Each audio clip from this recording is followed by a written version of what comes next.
የሻመታት የሀገርነት ታሪክ ባለቤት ተዝቆ የማያልቅ የተፈጥሮ ሀብትን የታደለች በስልጣኔዎቿ የገነነች ኢትዮጵያ ለዘመናት የድል ዘውድ ደፍታ ጠላቶቿን አንበርክካ የኖረች የኩራት ተምሳሌት ናት። ሆኖም ይቺ የጀግኖች ምድር የአባይ ልጅ ውሃ ጠማው እንዲሉ በጸጋ መካከል ሁና በድህነት ቀንበር ስር እንድታሳልፍ የተገደደችበት እንቆቅልሽ አንገት አስደፍቶ ቆይቷል። ኢትዮጵያ ለምን አንገት ደፋች ለሚለው ጥያቄ ዋነኛው ምላሽ የሚገኘው ራዕይ አልባ ጉዞ ከወለደው መራራ እውነት ጋር ያፋጥጣል። ያለ ግልጽ ሀገራዊ ራዕይ መጓዝ በእጅ ያለን ወርቅ እንደ መዳብ እንዲቆጠር አደረገ።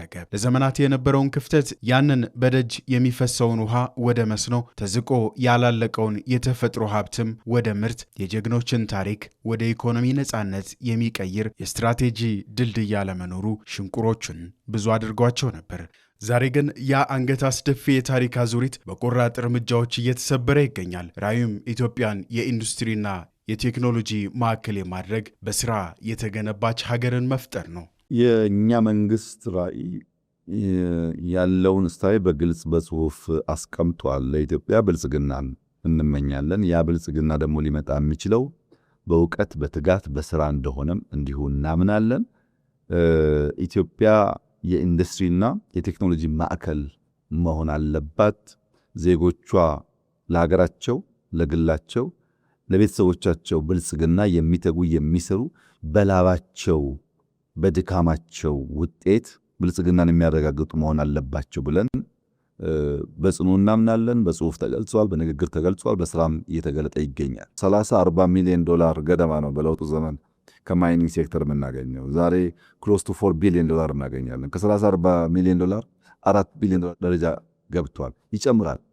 በኢንዱስትሪ በማኒፋክቸሪንግ ላይ የጀመርናቸው ስራዎች በጥቂት ዓመታት ውስጥ እናያቸዋለን። በጂዲፒ ያላቸው ሼር እያደገ ከንጉሱ ጊዜ ጀምሮ የጂዲፒ ሼራቸው 5-6% በላይ አድጎ አያውቅም። ይሄን በሚቀጥሉት ጥቂት ዓመታት በሚታይ መንገድ የምናርቀው ይሆናል።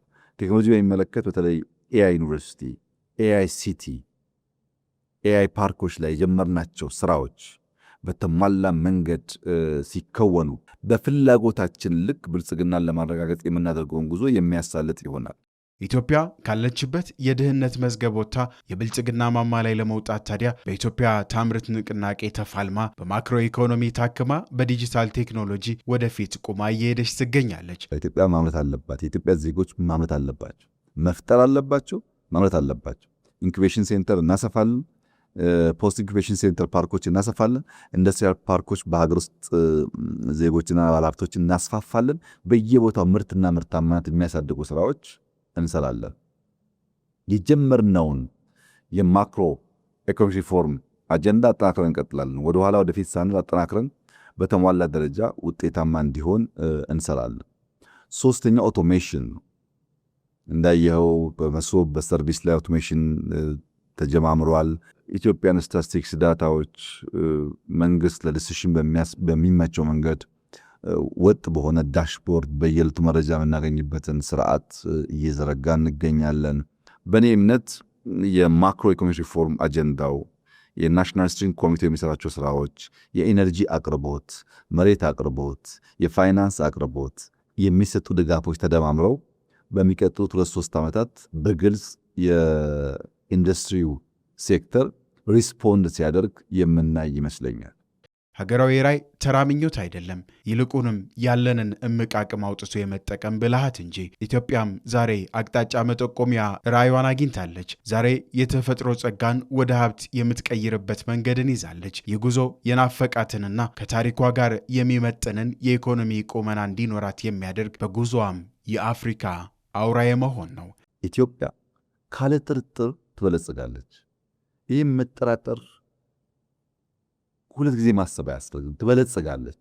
አየነው እኮ እንደሚቻል ባለፉት ዓመታት አየነው። ትላልቅ ሪፎርሞች ጀምረን እንዴት ማሳካት እንደሚቻል፣ ትላልቅ ከተሞች አፍርሰን እንዴት መገንባት እንደሚቻል፣ ግብርናችንን አፕሳይድ ዳውን እንዴት መቀየር እንደሚቻል አይተነዋል። ኢትዮጵያ ትበለጽጋለች።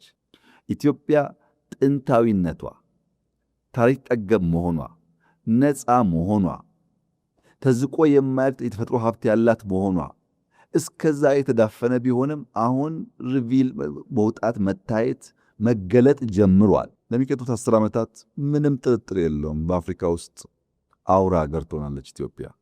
ቀን ከሌት ተክተን ልመናን ላለማውረስ፣ ችግርን ላለማውረስ፣ መከራን ላለማውረስ በሙሉ ልብ ቆርጠን የምንተጋና የምንሰራ ከሆነ ምንም ጥርጥር የለውም የምናስባትን ኢትዮጵያ እንሰራታለን። እኔ የምናስባትን ኢትዮጵያ እንደማይጠረጥር የለኝም፣ አያታለሁ።